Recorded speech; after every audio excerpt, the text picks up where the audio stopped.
اب اللہ تبارک و تعالی عالم الغیب ہے، غیب کی چیزوں کو جاننے والا ہے، علام الغیوب ہے۔ اللہ تبارک و تعالیٰ کو ساری چیزیں اللہ کے علم میں ہیں۔ اللہ کو پتا تھا کہ میری اس نبی کی امت میں لوگ چاند پہ جانے کی باتیں کریں گے۔ کہاں جانے کی باتیں کریں گے؟ چاند پہ جانے کی بات کریں گے، چاند پر کالونیاں بنانے کی بات کریں گے، ستاروں کے حساب لگائیں گے۔ لوگ جو ہے وہ ٹیکنالوجی کا استعمال کریں گے، لوگ جو ہے وہ سیاروں کی باتیں کریں گے، ٹھیک ہے نا، لوگ جو ہے وہ چاند کی باتیں کریں گے، چاند پر جانے کی بات کریں گے۔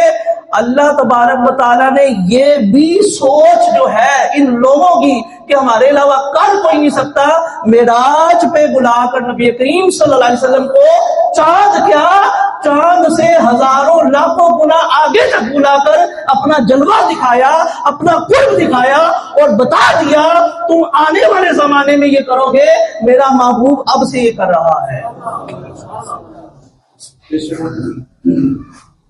تو فرمایا کہ چاند پہ جانے کی لوگ باتیں کریں گے، ہیں تو اللہ تعالیٰ نے معراج عطا فرمائی یا نہیں فرمائی؟ سرکار دو عالم صلی اللہ علیہ وسلم جو ہے وہ معراج کا آپ کو اللہ تعالیٰ نے سفر عطا فرمایا۔ اب یہاں پر میں تھوڑا سا مزید آگے چلتا ہوں کہ اللہ تبارک و تعالیٰ نے جو معجزہ معراج سرکار دو عالم صلی اللہ علیہ وسلم کو عطا فرمایا، آپ کو پتہ ہے اس طرح کا معجزہ اللہ تعالیٰ نے کسی نبی کو عطا نہیں فرمایا، کسی نبی کو یہ معجزہ عطا نہیں فرمایا۔ یعنی کہ آپ سمجھ لیں کہ سرکار دو عالم صلی اللہ علیہ وسلم کے اپنے معجزات اور نبی علیہ السلام سے پہلے جو انبیاء کو جتنے بھی معجزات ملے ہیں وہ ایک طرف، اور سرکار دو عالم صلی اللہ علیہ وسلم کا ایک معجزہ معراج ایک طرف۔ اب یہاں پر اگر ہم بات کریں معجزہ معراج کی تو اللہ رب العزت جل شانہ نے بڑے احسن انداز میں اس واقع معراج کو ذکر فرمایا سورہ بنی اسرائیل کی شروع والی آیت میں۔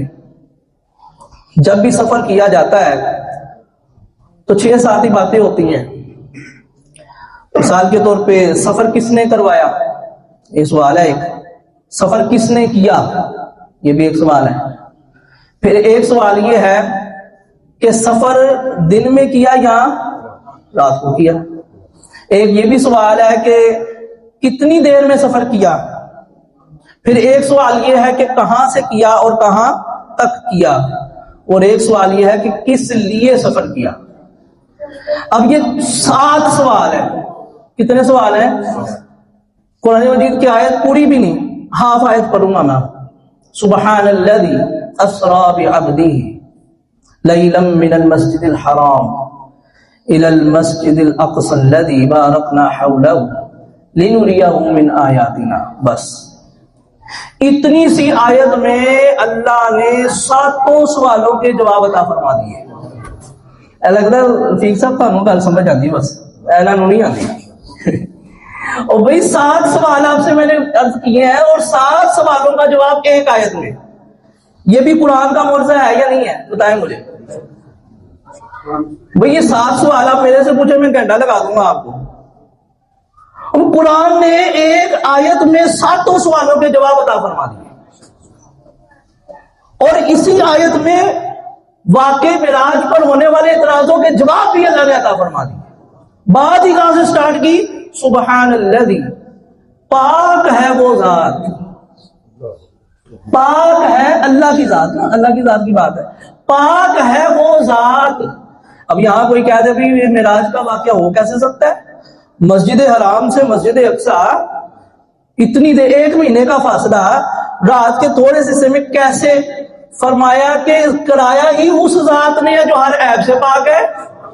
اگر تم کہتے ہو کیسے عیب لگاتے ہو تو فرمایا وہ رب عیب سے پاک ہے جس نے یہ واقع معراج اپنے محبوب کو عطا فرمایا ہے۔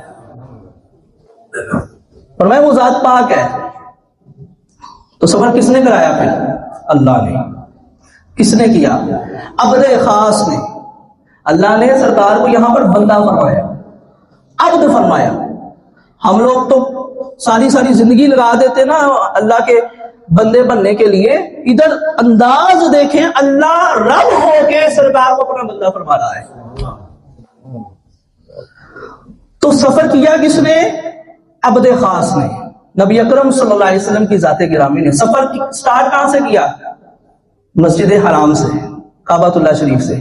اور سفر کہاں تک کیا؟ مسجد اقصیٰ تک. ٹھیک ہے جی. پھر سفر جو ہے دن میں کیا یا رات میں؟ اللہ تعالیٰ نے فرمایا لیلا، رات کے وقت سفر کیا. پھر کہا کہ رات پوری رات لگ گئی، کہا نہیں، تھوڑے سے حصے میں، تھوڑے سے حصے میں رات کے. ایون کہ سرکار جب معراج پہ گئے تھے تو جاتے ہوئے نبی علیہ السلام کا امامہ جس ٹہنی سے ٹکرایا تھا نا، سرکار جب واپس آئے وہ ٹہنی ابھی بھی ہل رہی تھی، وہ ٹہنی ابھی بھی ہل رہی تھی. اور جاتے وقت آپ جب دروازے کو جب کنڈی جو ہے، جب نبی علیہ السلام واپس آئے تھے وہ کنڈی ابھی بھی ہل رہی تھی. نبی علیہ السلام جب معراج کا سفر کر کے بھی آگے تھے، آپ کا بستر مبارک ابھی بھی گرم تھا. اتنے سے حصے میں اللہ تعالیٰ نے معراج کا واقعہ، معراج کا معجزہ آپ کو عطا فرمایا.